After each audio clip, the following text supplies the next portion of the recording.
안녕하세요. 저는 데이비드 박이라고 합니다. 미국 이름이죠. 한국 이름은 박진우였어요.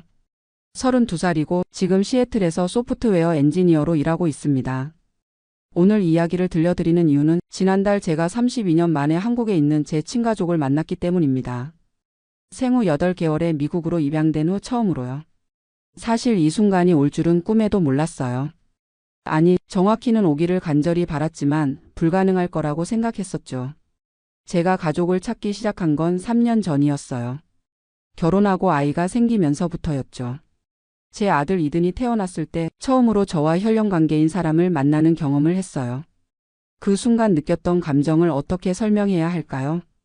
32년을 살면서 한 번도 경험해 보지 못했던 피가 섞인 가족이라는 느낌이었어요. 저를 키워주신 양부모님은 정말 좋은 분들이었어요. 아버지 마이클은 변호사였고 어머니 수자는 간호사였죠. 저에게 최고의 교육을 시켜주셨고 사랑도 많이 받으며 자랐어요. 절대 부족함이 없었어요. 하지만 그럼에도 불구하고 항상 마음 한구석에는 빈 공간이 있었어요. 나는 어디서 왔을까? 내 진짜 부모는 누구일까? 왜 나를 보내야 했을까? 이런 궁금증들이요. 어렸을 때는 양부모님께 물어보기도 했어요. 엄마, 내 진짜 엄마는 어떤 사람이었을까요? 어머니는 항상 이렇게 대답하셨어요. 당신을 사랑했지만 키울 수 없는 상황이었을 거야. 그래서 당신이 더 좋은 환경에서 자랄 수 있도록 우리에게 보내준 거야. 그 말이 위로가 되기도 했지만 동시에 더 궁금하게 만들기도 했어요. 도대체 어떤 상황이었을까? 지금은 어떻게 살고 계실까? 10대 때는 반항기도 겪었어요. 당신들은 내 진짜 부모가 아니잖아. 라고 소리를 지른 적도 있었죠. 지금 생각해보면 양부모님께 정말 상처가 되는 말이었을 텐데 그때는 제 감정을 주체할 수 없었어요. 대학에 가서는 아시아계 학생들과 어울리기 시작했어요. 한국어도 조금씩 배워봤죠. 안녕하세요. 감사합니다. 사랑해요. 이런 기본적인 말들이요. 한국 음식도 좋아했어요. 불고기, 비빔밥, 김치찌개. 뭔가 익숙한 맛이었어요. DNA에 각인된 기억 같다고 해야 할까요? 대학 졸업 후 취직하고 제니퍼를 만나 결혼했어요.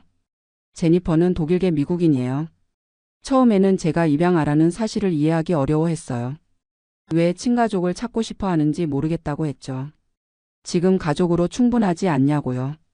하지만 임신하고 나서 생각이 바뀌더라고요. 병원에서 가족력을 물어볼 때마다 모른다고 답해야 하는 제 모습을 보면서 안타까워했어요. 유전적 질병이 있는지 알레르기는 어떤 게 있는지 아무것도 알 수 없었거든요. 그리고 이든이 태어났을 때 저는 완전히 달라졌어요. 제 아들을 보는 순간 이해할 수 없는 감정이 몰려왔어요. 이 아이는 저와 피가 연결되어 있구나. 32년 만에 처음 만나는 혈육이구나. 동시에 제 친어머니에 대한 생각도 바뀌었어요. 이든이를 키우면서 깨달았거든요. 아이를 손에서 놓는다는 게 얼마나 힘든 일인지를요. 제 어머니도 저를 포기하고 싶지 않았을 거예요. 정말 어쩔 수 없는 상황이었을 거라고 생각하니 원망보다는 안타까움이 더 컸어요. 그래서 2021년 본격적으로 친가족 찾기를 시작했어요. 먼저 홀트 아동복지회에 연락했죠. 저를 미국으로 보낸 기관이었거든요. 담당자분이 말씀하시길 제 입양 서류가 남아있다고 하더라고요. 하지만 친부모의 정보는 거의 없었어요.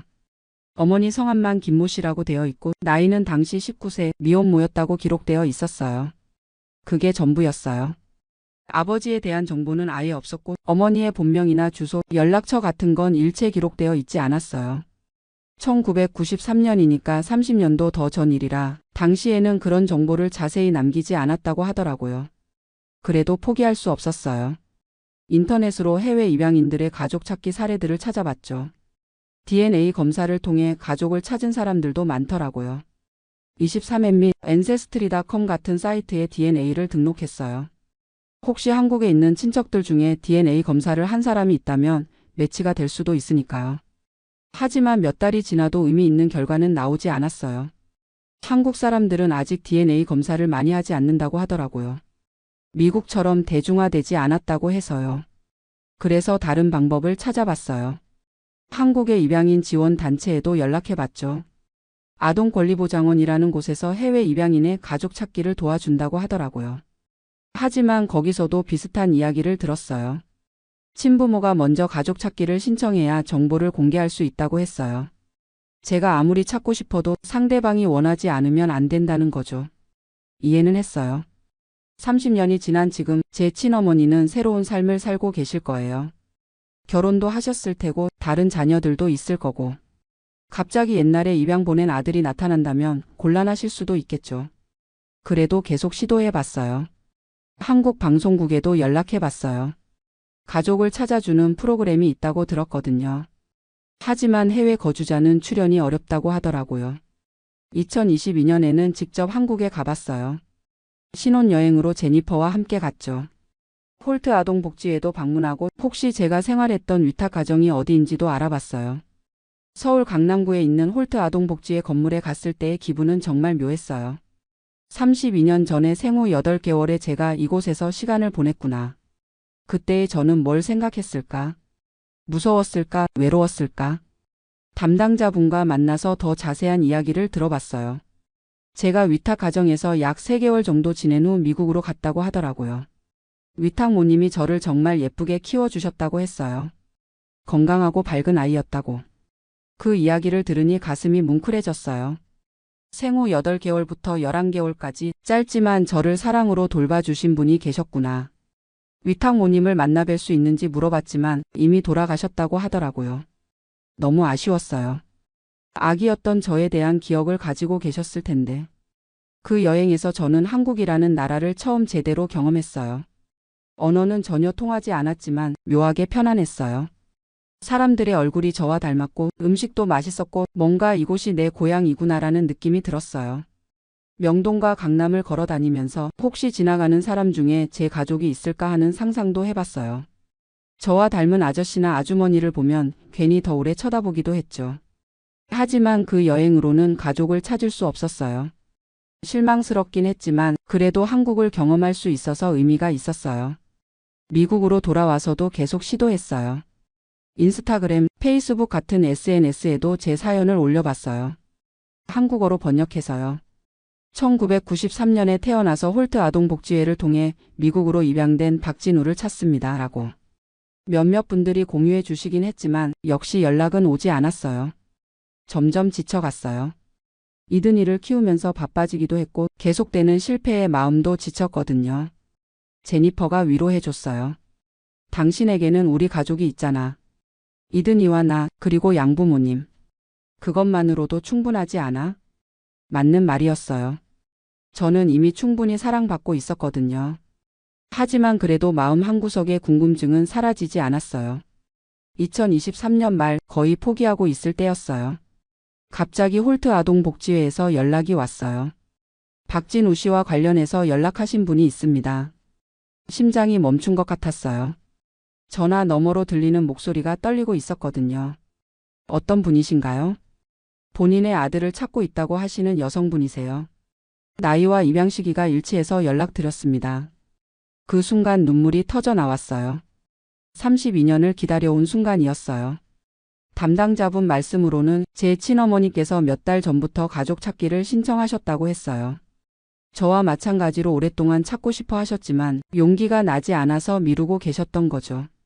그런데 최근에 건강이 안 좋아지시면서 죽기 전에 꼭 아들을 만나보고 싶다고 하셨대요. 처음에는 전화 통화를 했어요. 담당자분이 중간에서 통역을 해주셨죠. 안녕하세요. 어머니. 한국어로는 어머니밖에 말할 수 없었어요. 전화 너머에서 흐느끼는 소리가 들렸어요. 진우야. 진우야. 그 목소리를 들으니 뭔가 낯설지 않았어요. 처음 듣는 목소리인데도 편안했어요. 어머니는 김은영 씨였어요. 지금 51세이시고 인천에서 작은 반찬 가게를 운영하고 계셨어요. 저를 낳으실 때는 19세의 대학생이셨대요. 남자친구와 사귀다가 임신을 했는데 그 남자분이 책임지지 않고 도망을 갔다고 하더라고요. 1993년이니까 지금보다 미혼모에 대한 편견이 훨씬 심했던 시대였죠. 가족들도 반대했고 혼자 키우기에는 너무 어린 나이였대요. 어머니는 저를 낳은 후 3개월 동안 직접 키우셨다고 해요. 그때가 인생에서 가장 행복한 시간이었다고 하시더라고요. 하지만 경제적으로 너무 힘들어서 결국 더 나은 환경에서 키우라고 입양을 보내셨다고 했어요. 미국 가면 좋은 부모님 만나서 잘 살 거라고 했어. 그래도 매일매일 후회했어. 진우야를 보내지 말았어야 했나 싶어서. 30년 동안 후회하며 사셨다는 말씀을 들으니 가슴이 아팠어요. 제가 미국에서 행복하게 살고 있을 때 어머니는 죄책감에 시달리고 계셨던 거예요. 그 후로 어머니는 25세에 결혼하셨고 딸 하나와 아들 하나를 더 낳으셨대요. 제 동생들이죠. 하지만 남편분께는 저에 대한 이야기를 하지 못하셨다고 해요. 너무 미안해서요. 몇 년 전에 남편분이 돌아가신 후에야 동생들에게 제 이야기를 했다고 하더라고요. 그랬더니 동생들이 오빠를 꼭 찾아야 한다고 했다는 거예요. 여동생 김은지 씨는 지금 28세이고 간호사고 남동생 김민수 씨는 26세로 대학원생이래요. 둘 다 저를 정말 만나고 싶어 한다고 했어요. 전화 통화를 몇 번 더 한 후 저는 한국 방문을 결정했어요. 이번에는 혼자 갔어요. 제니퍼가 이든이를 돌봐주기로 했거든요. 2024년 3월 인천공항에 도착했을 때의 떨림은 정말 잊을 수 없어요. 드디어 제 가족을 만나는 날이었거든요. 어머니와 동생들이 공항에 마중 나와 계셨어요. 게이트에서 나오는 순간 저를 알아보시더라고요. 진우야. 어머니가 달려와서 저를 꼭 안아주셨어요. 32년 만의 포옹이었죠. 그 순간 모든 게 현실이 되었어요. 어머니는 제가 상상했던 것보다 훨씬 작으셨어요. 키가 150cm 정도밖에 안 되시더라고요. 그런데 저를 안아주시는 힘은 정말 강했어요. 여동생 은지는 저와 정말 많이 닮았어요. 눈 모양이 똑같았어요. 남동생 민수는 저보다 키가 더 크더라고요. 어머니가 진우 빼고는 다 크게 자랐다고 농담하시면서 웃으셨어요. 공항에서 인천 어머니 집까지 가는 동안 저는 창밖을 내내 바라봤어요. 이곳이 제가 태어난 곳이구나. 32년 전에 제가 봤을 풍경들이구나. 어머니 집은 작은 연립주택이었어요. 1층에서 반찬 가게를 하시고 2층에서 생활하고 계셨어요.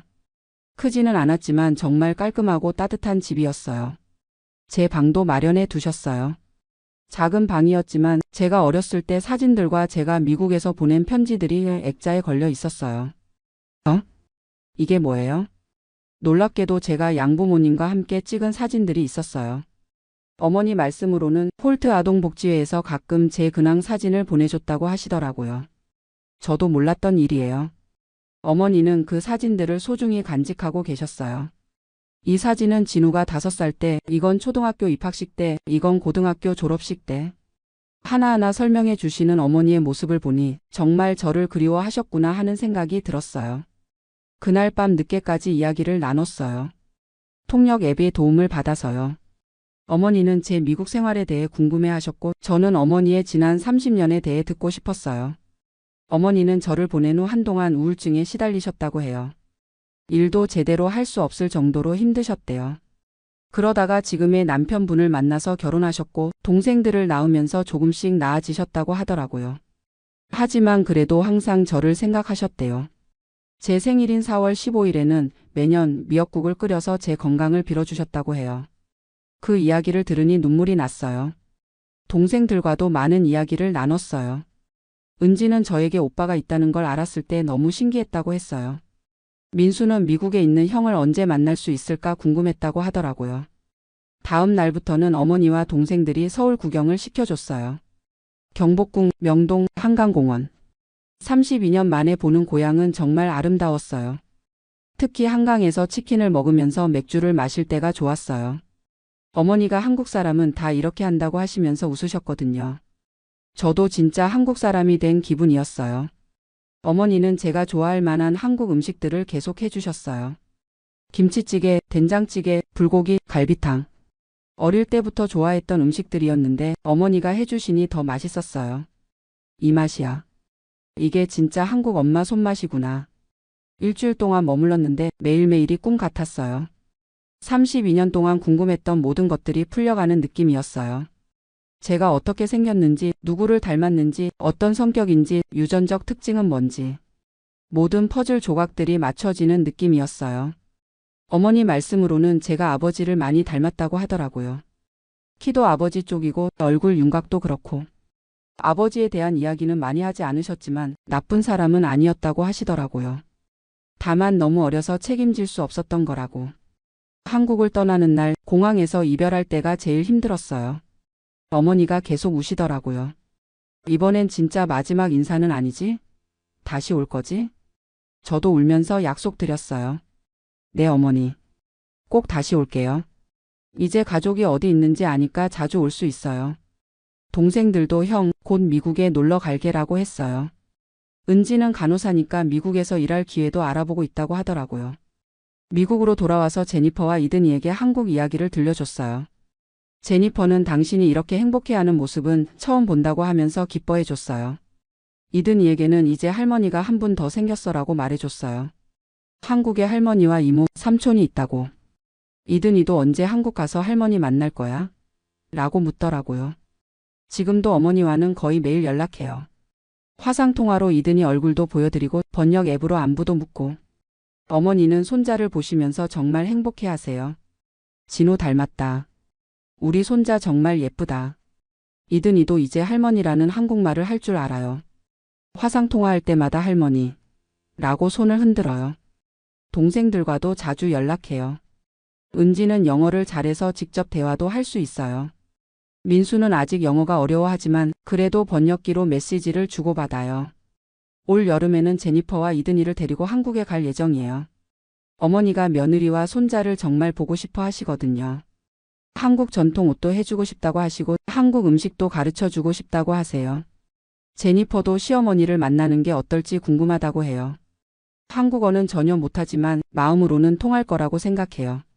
지금 생각해보면 32년이라는 시간이 전혀 아깝지 않아요. 그 시간 동안 저는 미국에서 좋은 교육받고 성장했고 어머니는 한국에서 동생들을 키우시며 살아오셨어요. 각자의 삶이 있었던 거죠. 만약 어렸을 때 만났다면 이렇게 서로를 이해하고 받아들이기 어려웠을 것 같아요. 지금의 나이가 되어서 만나니까 서로의 입장을 충분히 이해할 수 있었어요. 어머니도 이제야 마음이 편해졌다고 하세요. 아들이 잘 자랐다는 걸 확인하셨으니까요. 30년 동안의 죄책감과 그리움이 조금은 해소되신 것 같아요. 저도 마찬가지예요. 32년 동안 마음 한구석에 있던 빈 공간이 채워진 느낌이에요. 물론 아직도 어색한 부분들이 있어요. 언어도 통하지 않고 문화도 다르고. 하지만 그런 건 시간이 해결해 줄 거라고 생각해요. 가장 좋은 건 이든이에게 더 많은 가족을 만들어줄 수 있다는 거예요. 이제 이든이는 미국의 할아버지 할머니뿐만 아니라 한국의 할머니와 이모, 삼촌도 있어요. 두 나라의 문화를 모두 경험할 수 있겠죠. 한국어도 본격적으로 배우기 시작했어요. 어머니와 더 깊은 대화를 하고 싶거든요. 지금은 번역기에 의존하고 있지만 언젠가는 직접 한국말로 사랑해요라고 말씀드리고 싶어요. 양부모님도 정말 기뻐해 주셨어요. 처음에는 조금 섭섭해 하실까봐 걱정했는데 오히려 내가 뿌리를 찾아서 다행이다라고 하시더라고요. 우리는 너를 키워준 부모고 한국에는 너를 낳아준 부모가 있는 거야. 둘 다 소중한 가족이야 라고. 이제는 명절 때 어디를 갈지 고민이에요. 추수감사절은 미국 양부모님과 보내고 설날이나 추석은 한국에 가서 보내면 어떨까 싶어요. 이든이에게도 좋은 경험이 될 것 같고요. 어머니는 진우가 한국에 오래 머물 수 있으면 좋겠다고 하세요. 아예 한국으로 이사와서 살면 어떻겠냐고도 하시고. 그런 마음은 감사하지만 제 삶의 터전은 미국이에요. 대신 자주 왔다 갔다 하면서 지낼 생각이에요. 소프트웨어 엔지니어는 리모트 워크가 가능한 직업이라 한국에서 몇 주씩 일하는 것도 가능해요. 회사에서도 이해해주고 있고요. 32년 만에 가족을 찾은 경험을 통해 깨달은 게 있어요. 포기하지 않으면 기적이 일어날 수 있다는 거예요. 불가능해 보였던 일도 계속 노력하고 기다리면 언젠가는 이루어질 수 있어요. 그리고 가족이라는 건 혈연만으로 만들어지는 게 아니라는 것도 알았어요. 저를 키워주신 양부모님도 진짜 부모님이고 저를 낳아주신 친어머니도 진짜 어머니예요. 서로 다른 사랑을 주신 분들이지만 모두 소중한 가족이에요. 해외 입양인들 중에는 아직도 가족을 찾고 있는 분들이 많아요. 제 경험이 그분들에게 희망이 되었으면 좋겠어요. 포기하지 말고 계속 시도해보라고 말씀드리고 싶어요. 한국 정부와 입양기관들도 더 많은 도움을 주었으면 좋겠어요. DNA 검사 시스템을 더 체계적으로 만들고 가족 찾기 프로그램도 확대했으면 해요. 저처럼 운 좋게 가족을 찾는 사람만이 아니라 모든 해외 입양인들이 자신의 뿌리를 찾을 수 있도록. 지금 제가 가장 기대하는 건 이든이가 자라서 한국을 어떻게 생각할지예요. 아빠의 고향인 한국을 사랑하게 될지, 할머니와 이모, 삼촌과 가까워질 수 있을지. 그런 상상을 하면 정말 설레어요. 어머니도 손자가 한국말 배워서 할머니랑 대화하는 날이 오면 좋겠다고 하세요. 그날이 오면 정말 완벽한 해피엔딩이 될 것 같아요. 32년 동안 궁금했던 질문들이 모두 답을 찾았어요. 나는 누구인가, 어디서 왔는가, 누구를 닮았는가. 이제는 자신 있게 말할 수 있어요. 저는 박진우이자 데이비드 박이에요. 한국에서 태어나 미국에서 자란 두 나라를 모두 고향으로 가진 사람이에요. 김은영이라는 어머니가 사랑으로 낳아주시고 마이클과 수잔이라는 부모님이 사랑으로 키워주신 아들이에요. 그리고 이든이라는 아들을 통해 이 사랑을 다음 세대로 이어가고 있어요. 이 이야기를 들어주셔서 감사합니다. 언젠가 저희 가족의 이야기가 영화나 책으로 만들어져서 더 많은 사람들에게 희망을 줄 수 있다면 좋겠어요. 가족을 찾고 있는 모든 해외 입양인들과 친부모님들에게 말씀드리고 싶어요. 포기하지 마세요. 언젠가는 만날 수 있을 거예요. 32년이 걸린 저희처럼요. 그리고 지금 이 순간에도 어딘가에서 가족을 그리워하며 살아가고 있을 모든 분들에게 사랑은 시간과 거리를 뛰어넘는다는 걸 전하고 싶어요. 저와 어머니의 32년 만의 재회가 그 증거니까요. 감사합니다. 안녕하세요. 저는 올해 74세 된 김재환이라고 합니다. 독일 디셀도르프에서 30년을 살았는데요. 은퇴하고 나서야 처음으로 고향이 이렇게 그리울 줄 몰랐습니다. 30년이라는 세월이 정말 길다면 길고 짧다면 짧은데 돌이켜보니 그동안 한 번도 고향이 그립다는 생각을 해본 적이 없었거든요. 아마 일에 치이고 가족 뒷바라지하느라 바빠서 그런 감정을 느낄 여유조차 없었던 것 같아요. 제가 독일에 온 건 1994년이었습니다. 그때 저는 44세였는데 아들 민호가 막 고등학교에 들어갈 나이였어요. 한국에서는 자동차 부품 회사에서 기술자로 일하고 있었는데 당시 IMF 외환위기가 오기 전부터 이미 경제 상황이 불안했거든요. 어느 날 아내 순자가 조심스럽게 말하더라고요. 민호 아버지 독일에 있는 회사에서 기술자를 뽑는다는데 한번 알아보는 게 어떨까요? 처음엔 말도 안 된다고 했죠. 독일어도 못하는데 어떻게 가냐고. 하지만 당시 한국 상황을 보니까 정말 답답했어요. 아들 대학 등록금도 걱정이고 회사 사정도 갈수록 어려워지고. 그래서 용기를 내서 지원해봤는데 운 좋게 합격이 된 거예요. 독일로 떠나는 날이 아직도 생생합니다. 김포공항에서 가족들이 다 나와서 배웅해줬는데 어머니가 눈물을 훔치시면서 몸 건강히 해서 꼭 돌아오라고 하시더라고요. 그때는 몇 년만 있다가 돌아올 생각이었거든요. 처음 독일에 도착했을 때의 충격은 이루 말할 수가 없었어요. 모든 게 달랐죠. 언어는 물론이고 음식, 날씨, 사람들의 문화까지. 특히 독일어가 정말 어려웠어요. 회사에서는 영어로 대충 소통했지만 일상생활에서는 독일어를 써야 하니까 정말 답답했죠.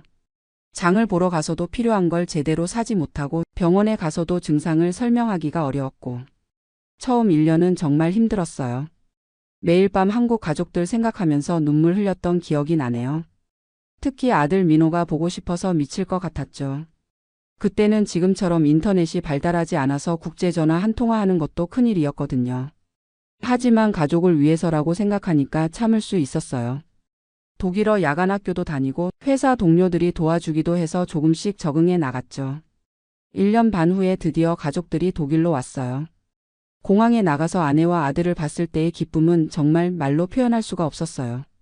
1년 반 사이에 민호가 훌쩍 커 있더라고요. 가족이 함께 있으니까 독일 생활이 훨씬 견딜만해졌어요. 하지만 아들에게는 미안한 마음이 컸죠. 고등학교 친구들과 헤어져서 낯선 독일에 와야 했으니까. 다행히 민호는 적응을 빨리 했어요. 독일어도 저보다 훨씬 빨리 늘고 독일 대학까지 졸업해서 지금은 독일 회사에서 엔지니어로 일하고 있죠. 며느리 안젤라도 독일 사람인데 정말 착하고 좋은 여자예요. 그렇게 30년이 흘렀습니다. 저는 같은 회사에서 정년까지 일했어요. 동료들과도 친해졌고 독일어도 이제는 일상생활에 불편함이 없을 정도가 됐죠. 회사에서는 성실한 사람으로 인정받았어요. 한국 사람 특유의 근면함과 책임감 때문인지 독일 동료들도 저를 신뢰했거든요. 30년 동안 한 번도 큰 사고 없이 일을 마쳤으니까 나름 자부심도 있었고요. 2019년에 정년퇴직을 했는데 동료들이 작별 파티도 열어주고 정말 좋은 추억으로 마무리할 수 있었어요. 독일 연금도 받게 됐고 한국 국민연금도 조금이나마 나오니까 경제적으로는 큰 걱정이 없었죠. 독일 연금이 월 1,800유로 정도 나오는데 한국 돈으로 하면 한 달에 260만 원 정도 되거든요. 30년 동안 꼬박꼬박 연금보험료를 냈으니까 이 정도면 독일에서 살기에는 충분해요. 하지만 은퇴하고 나니까 시간이 갑자기 많아지더라고요. 30년 동안 회사 다니느라 바빴는데 갑자기 할 일이 없으니까 이상하게 허전했어요. 처음에는 독일어 책도 읽고 산책도 하고 가끔 손녀 소피아 돌봐주기도 하면서 지냈는데 어느 날부터인가 이상한 감정이 들기 시작했어요. 소피아가 12살인데 독일에서 태어나서 자란 아이니까 독일어가 모국어죠. 저와 대화할 때도 간단한 독일어로만 하는데 가끔 깊은 얘기를 하고 싶어도 언어 때문에 한계가 있더라고요. 그리고 소피아가 한국에 대해서 물어봐도 제대로 설명해 주기가 어려웠어요.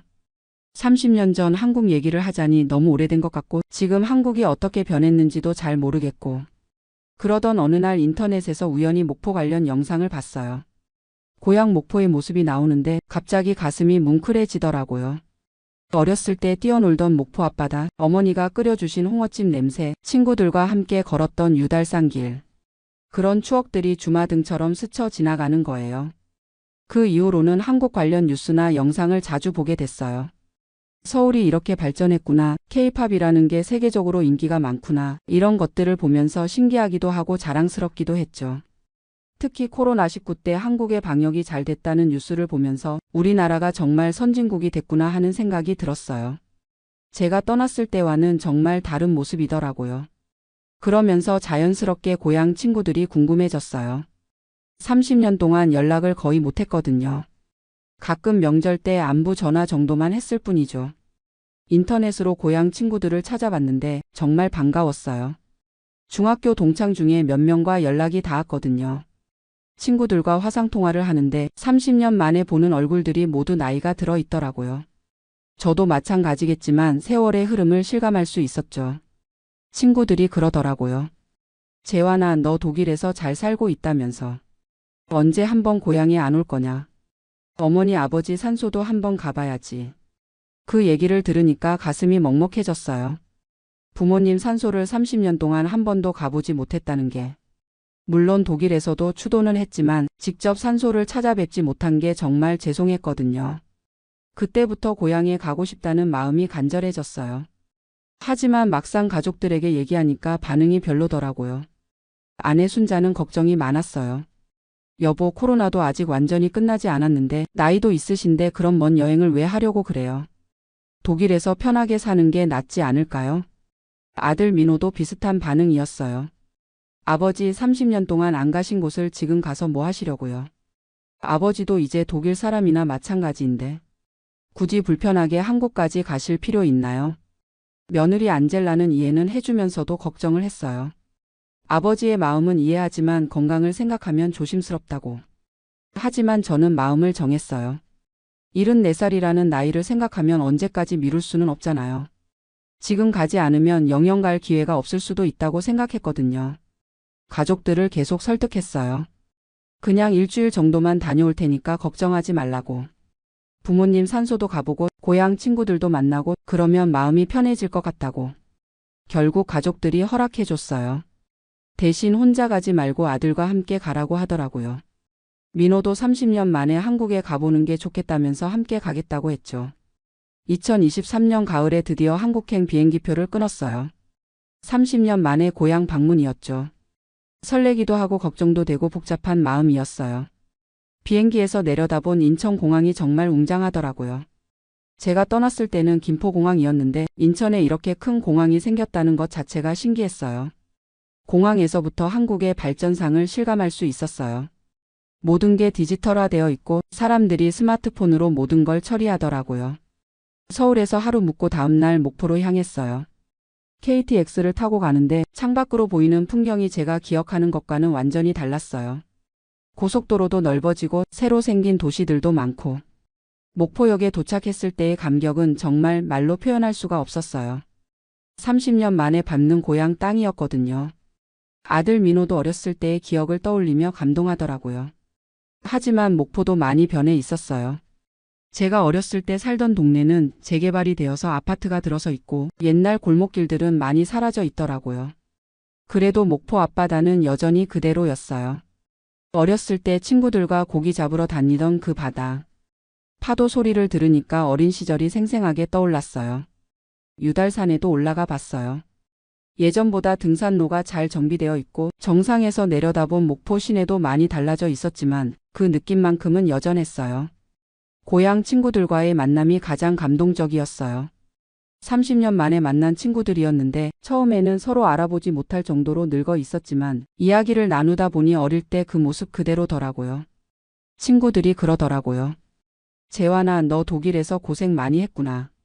외국에서 혼자 사는 게 얼마나 힘들었을까. 그런 말을 들으니까 그동안 쌓였던 마음의 응어리가 풀리는 것 같았어요. 30년 동안 고생했다는 걸 알아주는 사람이 있다는 게 고마웠거든요.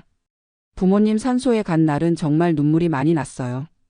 30년 동안 찾아뵙지 못해서 죄송하다고, 독일에서 열심히 살았다고, 손자도 잘 키웠다고 말씀드렸어요.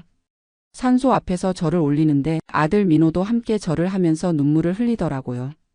민호에게도 할아버지 할머니에 대한 그리움이 있었나 봐요. 고향에서의 일주일은 정말 빨리 지나갔어요.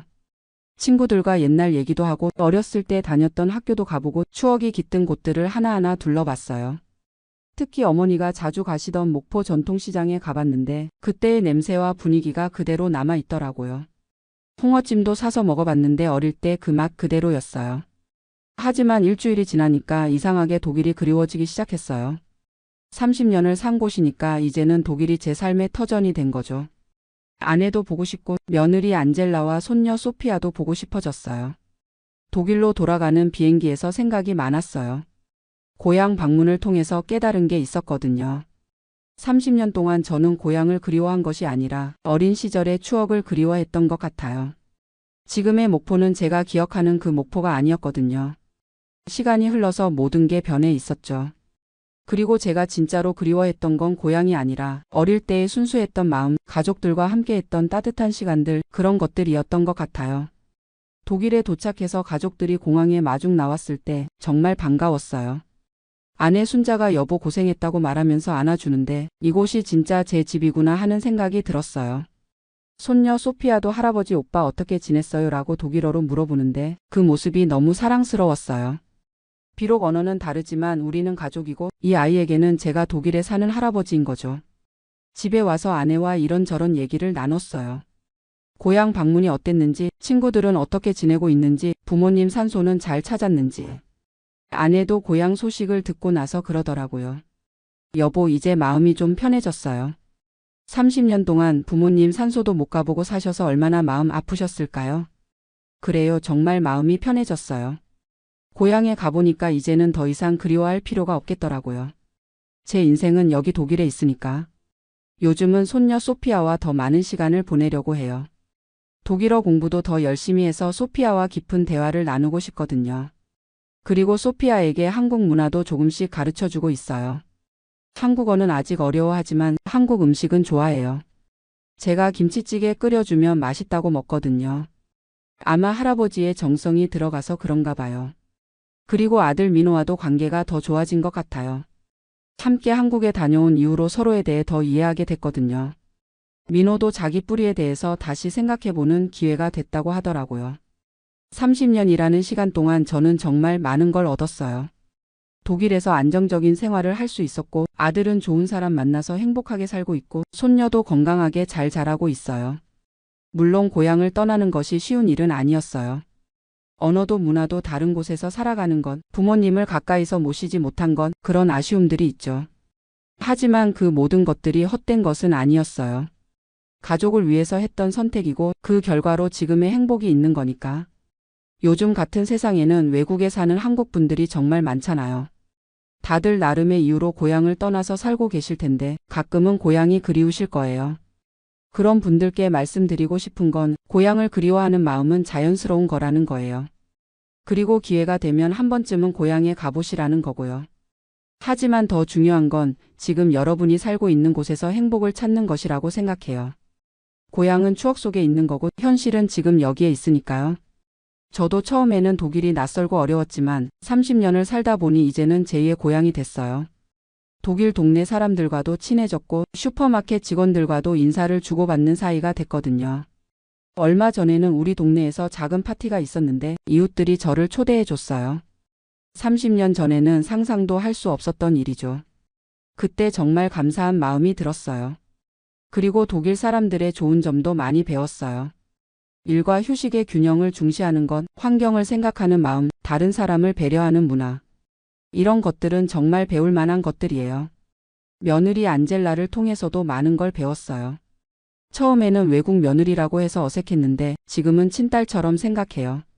안젤라가 한국 음식을 배우려고 노력하는 모습을 보면서 저도 독일 문화를 더 이해하려고 노력하게 됐거든요.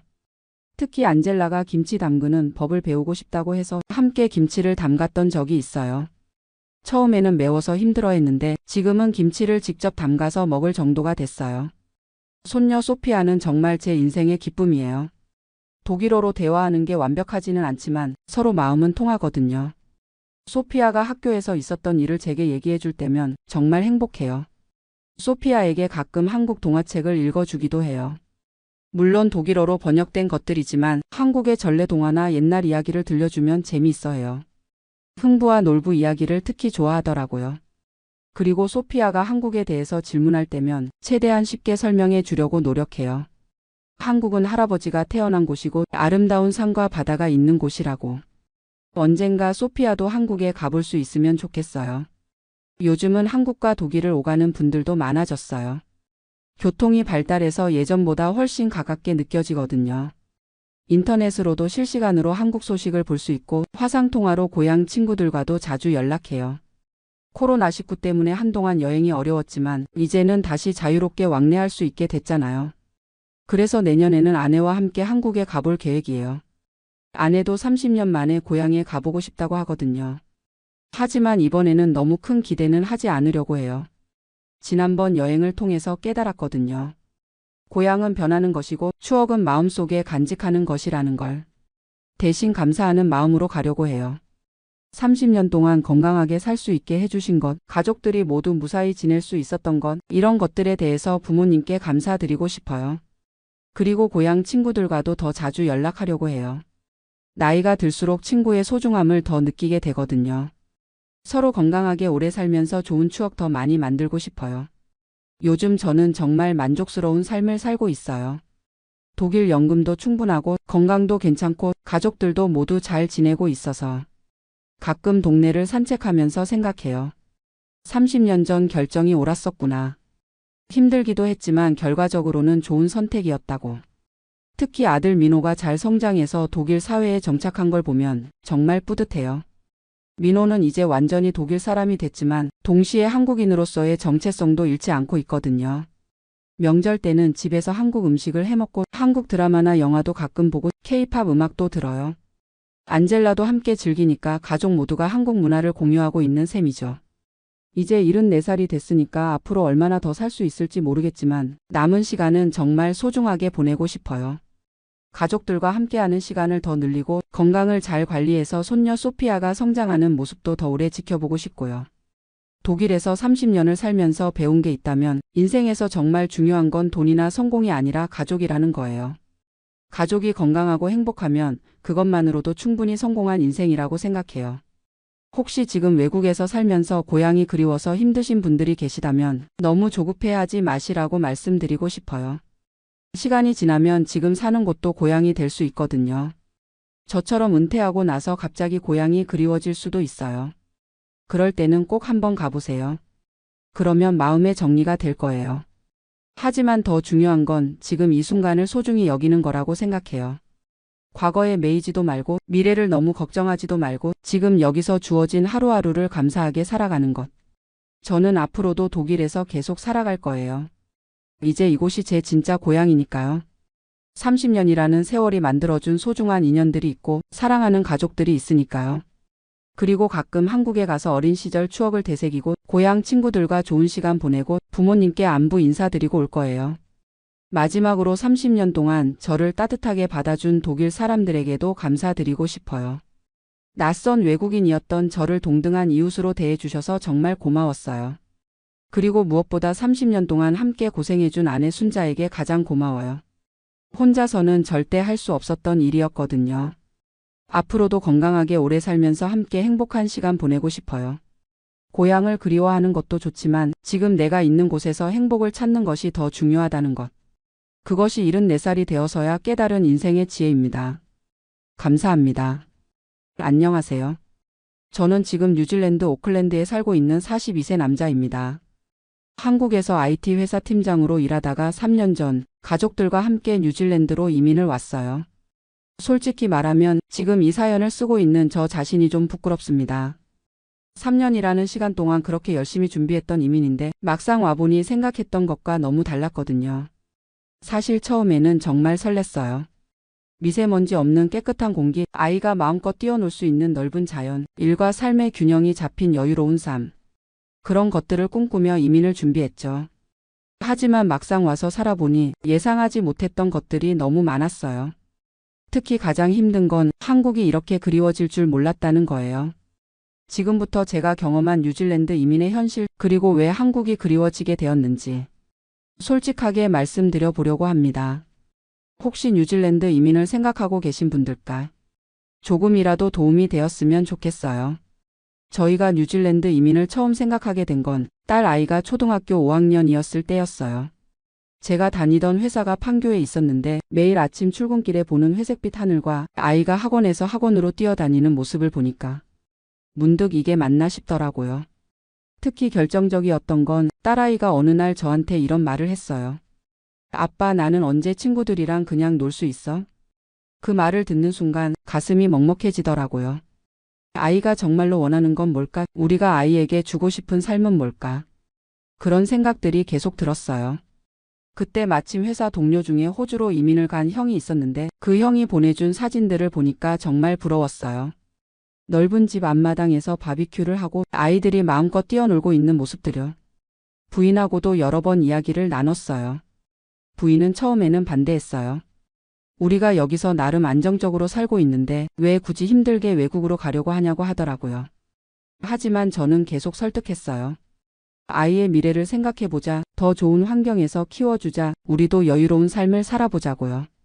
그러던 중에 뉴질랜드라는 나라를 알게 됐어요. 호주보다는 작지만 자연환경이 정말 좋고 교육 시스템도 괜찮고 무엇보다 기술 이민으로 갈 수 있는 길이 있더라고요. 저는 원래 전산학을 전공했고 회사에서도 개발팀 팀장을 맡고 있었거든요. IELTS 점수만 잘 받으면 충분히 가능해 보였어요. 그때부터 본격적으로 준비를 시작했습니다. 먼저 IELTS 공부부터 했어요. 회사 일이 끝나고 집에 와서 밤 12시까지 영어 공부를 했죠. 처음에는 정말 힘들었어요. 대학교 때 이후로 제대로 된 영어 공부를 한 적이 없어서 듣기부터 막히더라고요. 하지만 목표가 확실하니까 포기할 수가 없었어요. 부인도 함께 공부했어요. 아이는 어려서 금방 적응할 거라고 생각했지만 부인이 영어를 못하면 현지에서 생활하기 어려울 것 같았거든요. 그래서 가족 모두가 함께 영어 공부를 시작했어요. 6개월 만에 IELTS 점수를 받았어요. 저는 겨우 6.5점, 부인은 6.0점이었지만 그래도 뉴질랜드 이민 점수로는 충분했어요. 그 다음에는 서류 준비였어요. 학력 인증, 경력 증명, 건강검진, 무범죄 증명서. 정말 할 게 산더미였어요. 특히 학력 인증은 뉴질랜드 자격평가기관에서 받아야 해서 몇 달이 걸렸어요. 이민 변호사도 고용했어요.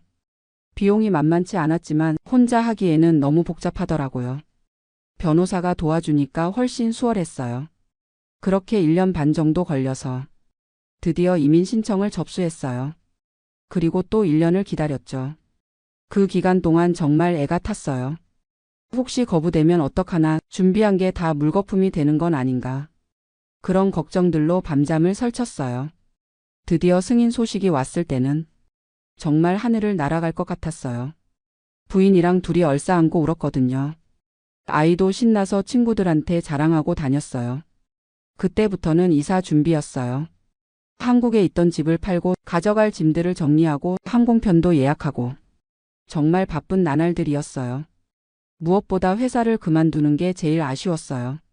10년 넘게 다닌 회사였고 동료들과의 정도 많이 쌓였거든요. 하지만 새로운 삶을 위해서는 어쩔 수 없었죠. 마지막 회식 때 팀원들이 선물도 주고 뉴질랜드에서 잘 살라고 격려해 줬어요. 그때는 정말 가슴이 뭉클했어요. 드디어 뉴질랜드에 도착한 날은 지금도 생생하게 기억나요. 2022년 3월 15일이었어요. 공항에서 나오는 순간 정말 공기가 다르더라고요. 한국에서는 느껴보지 못한 상쾌함이었어요. 아, 이래서 사람들이 뉴질랜드를 좋아하는구나 싶었죠. 첫 며칠은 정말 신기했어요. 호텔에서 지내면서 오클랜드 시내를 돌아다녔는데 어디를 가도 풍경이 그림 같았어요. 특히 와이테마타 하버를 처음 봤을 때는 우와, 우리가 정말 여기서 살게 되는구나 하면서 감탄했었거든요. 하지만 현실은 생각보다 녹록하지 않았어요. 가장 먼저 부딪힌 문제가 집 구하기였어요. 한국에서 미리 인터넷으로 알아본 임대료와 실제 시장 가격이 많이 달랐어요. 게다가 외국인이다 보니까 집주인들이 선뜻 계약해 주지 않더라고요. 레퍼런스도 없고 현지 직장도 아직 없는 상태에서 누가 우리를 믿고 집을 빌려주겠어요. 결국 한인 부동산 중개업소를 통해서 겨우 집을 구했는데 한 달 임대료가 한국 돈으로 200만 원이 넘었어요. 한국에서 살던 아파트보다 훨씬 좁은데 말이에요. 그것도 오클랜드 중심가에서 30분 정도 떨어진 곳이었어요. 중심가 근처는 가격이 너무 비싸서 엄두를 낼 수가 없었거든요. 집은 구했지만 가구가 문제였어요. 한국에서는 가전제품이나 가구들을 전세로 이사할 때 그냥 가져가면 됐는데 여기서는 다시 다 사야 하더라고요. 그런데 물건값이 정말 비쌌어요. 한국에서 50만 원 하던 냉장고가 여기서는 100만 원이 넘었어요. 모든 게 한국의 2배 정도 비쌌죠. 그렇게 한 달 정도 걸려서 겨우 집을 세팅하고 나니까 이제 본격적인 현지 적응이 시작됐어요. 가장 먼저 한 일이 아이 학교 보내기였어요. 다행히 우리 집 근처에 괜찮은 중학교가 있어서 그곳으로 전학을 시켰어요. 첫날 아이를 학교에 데려다 줄 때 아이 얼굴이 하얗게 질려 있더라고요. 아무래도 영어로만 수업을 듣는다는 게 부담스러웠나 봐요. 그래도 아이들은 적응이 빨라서 한 달 정도 지나니까 친구들도 사귀고 학교 생활에 적응하더라고요. 그게 그나마 위안이었어요. 이제 제가 일자리를 구할 차례였어요. 한국에서 이력서를 미리 준비해서 여러 회사에 지원했었거든요. 하지만 현실은 달랐어요. 한국에서의 경력이 여기서는 잘 인정받지 못하더라고요. 특히 한국 회사에서 일한 경험은 현지 고용주들이 잘 모르니까 신뢰하지 않는 것 같았어요. 게다가 면접을 봐도 영어가 문제였어요. IELTS는 6.5점을 받았지만 실제 업무 상황에서의 영어는 완전히 달랐어요. 기술적인 용어들은 어느 정도 알겠는데 동료들과 나누는 일상적인 대화나 회의에서의 토론 같은 건 정말 어려웠어요. 한국에서는 팀장으로서 자신 있게 일했는데 여기서는 주니어 개발자 수준으로 취급받는 것 같아서 자존심이 많이 상했어요. 결국 6개월 만에 겨우 일자리를 구했는데 연봉이 한국의 70% 정도였어요. 그것도 계약직이었죠. 첫 출근 날 동료들이 인사하는 걸 보니까 정말 문화가 달랐어요. 한국처럼 위아래 구분이 없고 모든 사람을 이름으로 불러요. 처음에는 신기했어요. 이게 바로 수평적 조직 문화구나 싶었죠.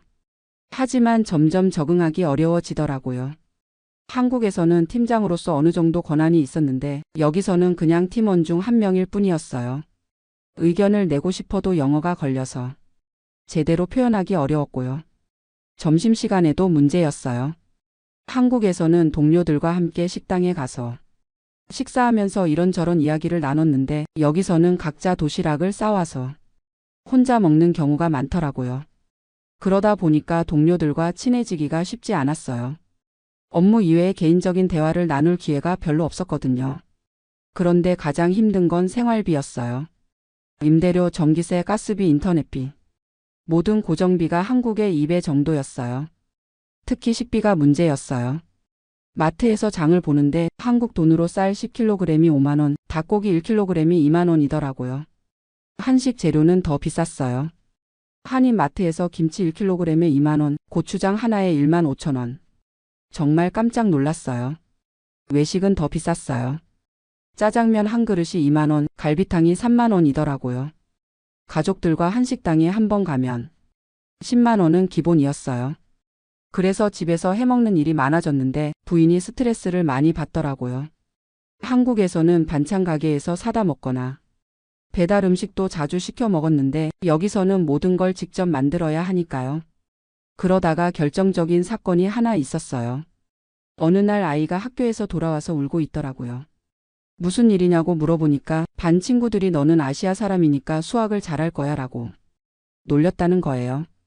그 얘기를 듣는 순간 정말 화가 났어요. 우리 아이가 인종차별을 당했다는 게 믿기지 않았거든요.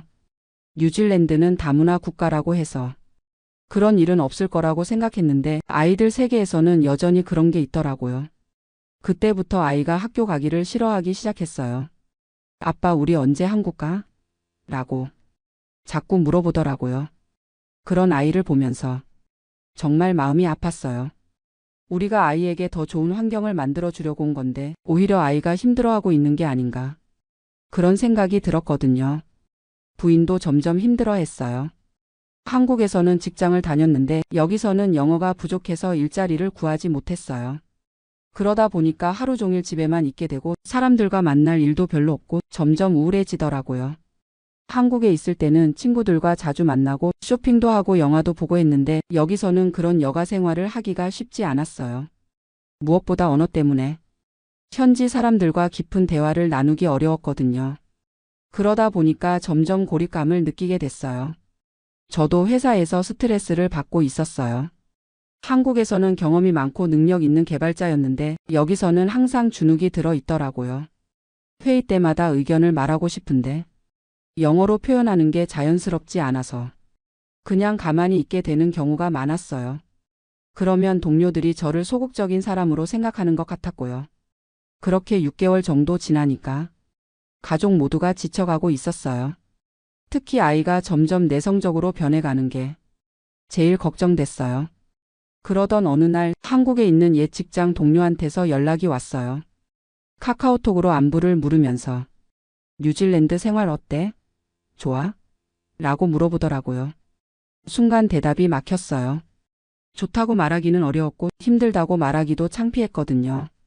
3년 동안 그렇게 준비해서 온 이민인데 벌써 후회한다고 말할 수는 없었어요. 그래서 그냥 적응 중이야 라고 대충 둘러댔어요.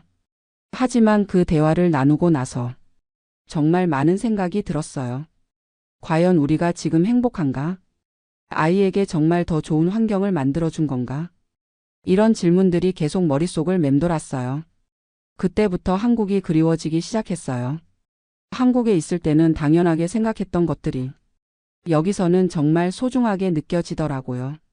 예를 들어서 치킨 한 마리를 시켜 먹는 것, 동네 분식집에서 떡볶이를 사 먹는 것, 지하철로 어디든 갈 수 있는 것, 24시간 편의점에서 필요한 걸 사는 것. 이런 사소한 것들이 그리웠어요. 무엇보다 가족들과 친구들이 그리웠어요. 한국에서는 주말마다 부모님 댁에 가서 온 가족이 모여서 식사를 했는데 여기서는 그런 게 불가능하잖아요. 특히 명절 때가 제일 외로웠어요. 추석이 되어도 차례를 지낼 수가 없고 설날이 되어도 세배를 할 할머니, 할아버지가 안 계시고 그냥 평범한 주말과 다를 바 없더라고요. 아이도 한국 친구들이 그립다고 하더라고요. 카카오톡으로 연락을 하긴 하지만 시차 때문에 실시간으로 대화하기 어렵고 점점 소원해지는 게 느껴졌어요. 그런데 결정적인 순간이 있었어요. 아이가 갑자기 열이 심하게 나서 응급실에 데려간 일이 있었거든요. 다행히 큰 병은 아니었는데 그때 의사나 간호사들과 대화하는 게 정말 어려웠어요. 아이의 증상을 정확하게 설명하지 못해서 답답했거든요. 한국에서는 병원에 가면 의사 선생님이 자세히 설명해 주시고 궁금한 것도 편하게 물어볼 수 있었는데 여기서는 언어 장벽 때문에 제대로 소통하기 어려웠어요. 그때 정말 절실하게 느꼈어요. 아, 내가 정말 외국인이구나. 이 나라에서는 영원히 이방인일 수밖에 없구나. 그 생각을 하니까 갑자기 한국이 간절해졌어요. 한국어로 자유롭게 대화할 수 있고 내가 태어나고 자란 문화를 이해하는 사람들과 함께 살고 싶다는 마음이 굉장히 강해졌어요. 그때부터 부인하고 진지하게 이야기를 나눴어요. 우리가 정말 여기서 계속 살아야 할까? 아이에게 정말 이게 좋은 건가? 우리가 행복하지 않은데 무슨 의미가 있을까? 부인도 솔직하게 말하더라고요. 나도 한국이 그립다. 여기서는 내가 누구인지 모르겠다. 한국에서는 나름 자신 있게 살았는데 여기서는 항상 위축되어 있는 것 같다. 아이도 마찬가지였어요. 아빠, 나는 한국 친구들이 그리워. 여기 친구들도 좋지만 뭔가 마음을 다 털어놓을 수 없어. 그런 이야기들을 나누면서 우리가 과연 올바른 선택을 한 건지 의문이 들기 시작했어요. 물론 뉴질랜드의 장점들도 분명히 있어요. 공기가 정말 좋고 자연환경은 한국과 비교할 수 없이 아름답고 사회 시스템도 안정적이에요. 하지만 그런 것들만으로는 일상의 외로움과 소외감을 채울 수가 없더라고요. 특히 아이를 보면서 많이 고민됐어요. 아이가 뉴질랜드에서 자라면 영어는 완벽하게 할 수 있을 거고 국제적인 감각도 기를 수 있을 거예요. 하지만 동시에 한국어는 점점 잊어버릴 테고 한국 문화와도 점점 멀어질 것 같았어요. 그러면 아이의 정체성은 어떻게 될까? 그런 걱정이 들었거든요. 지금 와서 생각해보니 제가 이민을 준비할 때 너무 이상적으로만 생각했던 것 같아요. 뉴질랜드의 좋은 점들만 보고 실제로 그곳에서 살면서 겪게 될 현실적인 어려움들은 제대로 생각하지 못했어요. 언어 문제, 문화 차이, 인종 차별, 높은 생활비, 사회적 고립감. 이런 것들을 미리 알았다면 조금 더 신중하게 결정했을 것 같아요. 특히 저희 같은 중년 이민자들에게는 적응이 생각보다 훨씬 어려워요. 20대였다면 모르겠지만 40대 중반에 완전히 새로운 환경에 적응한다는 건 정말 쉽지 않더라고요. 특히 한국에서 어느 정도 성공한 삶을 살았던 사람일수록 더 힘들 수 있어요. 한국에서의 지위나 경험이 여기서는 별로 인정받지 못하니까요. 그렇다고 해서 이민을 완전히 후회하는 건 아니에요. 이 경험을 통해서 많은 걸 배웠거든요. 가장 큰 깨달음은 행복이라는 게 단순히 환경의 문제만은 아니라는 거예요. 아무리 좋은 환경에 있어도 마음이 편하지 않으면 행복할 수 없더라고요. 그리고 가족의 소중함을 다시 한번 느꼈어요. 한국에 있을 때는 당연하게 생각했던 할머니, 할아버지, 삼촌, 이모 이런 가족들의 존재가 얼마나 큰 힘이 되는지 떨어져 살아보니까 확실히 알겠더라고요. 또 문화라는 게 얼마나 중요한지도 깨달았어요. 같은 언어를 쓰고 같은 정서를 공유하고 같은 역사를 가진 사람들과 함께 산다는 것이 얼마나 편안한 일인지 실감했어요. 지금 저희는 고민 중이에요. 한국으로 돌아갈지 여기서 계속 버틸지. 아직 확실한 결론을 내리지는 못했어요. 돌아간다면 다시 처음부터 시작해야 해요. 집도 없고 직장도 없고. 그것도 쉽지 않은 선택이거든요. 하지만 머물러 있자니 가족들이 행복하지 않은 것 같아서 마음이 무거워요. 특히 아이를 생각하면 더 복잡해져요. 지금 돌아가면 아이가 한국 교육 시스템에 다시 적응해야 하는데 그것도 아이에게는 스트레스일 거예요. 하지만 여기서 계속 지내면서 아이가 정체성 혼란을 겪는 것도 걱정되고요. 요즘 아이와 많은 대화를 나누고 있어요. 너는 어디서 살고 싶어? 뭐가 더 좋아? 이런 것들을 물어보면서 아이 의견도 듣고 있어요. 아이는 아직 어려서 확실한 답을 주지는 못하지만 한국 친구들과 한국 음식 그리고 할머니, 할아버지가 그립다고 해요. 부인과도 계속 이야기하고 있어요. 우리가 정말 원했던 게 뭐였지? 행복하게 사는 게 목표였는데 지금 우리가 행복한가? 솔직히 말하면 답은 뻔해요. 지금 저희는 행복하지 않아요. 물론 완전히 불행한 건 아니지만 한국에 있을 때보다는 확실히 만족도가 떨어져요. 그렇다면 선택은 명확하죠. 하지만 그 선택을 실행에 옮기는 건 또 다른 용기가 필요해요. 3년 동안 준비해서 온 이민을 1년 만에 포기한다는 게 쉽게 받아들여지지 않거든요. 주변 사람들 눈도 신경 쓰이고 경제적 손실도 만만치 않고요. 하지만 점점 확신이 서고 있어요. 내 인생에서 가장 중요한 건 다른 사람들의 시선이 아니라 우리 가족의 행복이다. 돈을 다시 벌 수는 있지만 아이의 어린 시절은 다시 돌아오지 않으니까요. 우리 가족이 웃으면서 지낼 수 있는 곳에서 사는 게 가장 중요한 것 같아요. 그래서 내년 초쯤에는 한국으로 돌아갈 계획을 세우고 있어요. 물론 쉽지 않을 거예요. 집도 다시 구해야 하고 일자리도 다시 찾아야 하고 아이 학교 문제도 해결해야 하고. 하지만 그래도 그게 우리에게는 더 나은 선택일 것 같아요. 이 사연을 쓰면서 정말 많은 생각이 들었어요. 혹시 뉴질랜드 이민을 준비하고 계신 분들이 이 글을 보신다면 꼭 신중하게 결정하셨으면 좋겠어요. 뉴질랜드는 분명 좋은 나라예요. 자연환경도 아름답고 사회 시스템도 안정적이고 사람들도 대체로 친절해요. 하지만 그것만으로는 행복한 삶을 보장해 주지 않아요. 언어, 문화, 인종, 경제. 이런 현실적인 문제들도 꼼꼼히 따져보시기 바라요. 특히 중년의 가족 단위로 이민을 생각하신다면 더욱 신중해야 해요. 적응이 생각보다 훨씬 어렵거든요. 그리고 무엇보다 왜 이민을 가려고 하는지 그 이유를 명확히 하시는 게 중요해요. 만약 단순히 한국 생활이 힘들어서 또는 막연히 외국 생활에 대한 환상 때문이라면 다시 한번 생각해 보시기 바라요. 하지만 명확한 목표와 계획이 있고 현실적인 어려움들도 충분히 고려한 상태라면 도전해 볼 만하다고 생각해요. 저희처럼 되돌아오는 것도 하나의 선택이니까요. 실패가 아니라 하나의 경험이라고 생각하고 있어요. 지금 이 순간에도 뉴질랜드에서 행복하게 잘 살고 계신 한국 분들이 많이 계실 거예요. 그분들에게는 정말 좋은 선택이었을 거고요. 다만 저희에게는 한국이 더 맞는 것 같다는 거죠. 사람마다 다르니까요. 마지막으로 한 가지 더 말씀드리고 싶은 건 이민을 준비하실 때 가족 모두의 의견을 충분히 들어보시라는 거예요. 저는 제가 결정하고 가족들을 설득했는데 지금 생각해보니 그게 잘못이었던 것 같아요. 가족 모두가 진심으로 원할 때 이민을 결정하는 게 맞는 것 같아요. 그리고 이민 후에도 지속적으로 가족들과 대화하면서 서로의 마음을 확인하는 게 중요해요. 혹시 힘들어하는 가족이 있다면 빨리 해결책을 찾아야 하고요.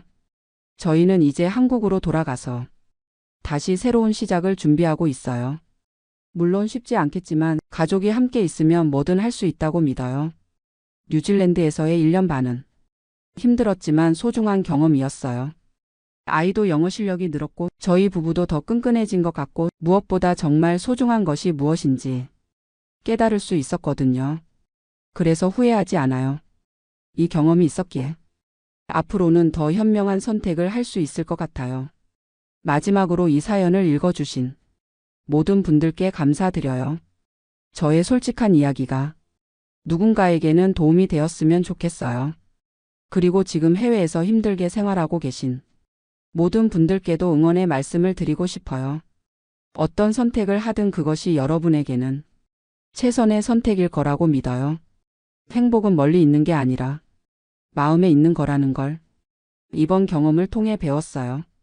어디에 있든 가족이 함께하고 서로 사랑하면서 살 수 있다면 그것만으로도 충분히 행복한 것 같아요. 긴 이야기 들어주셔서 정말 감사합니다.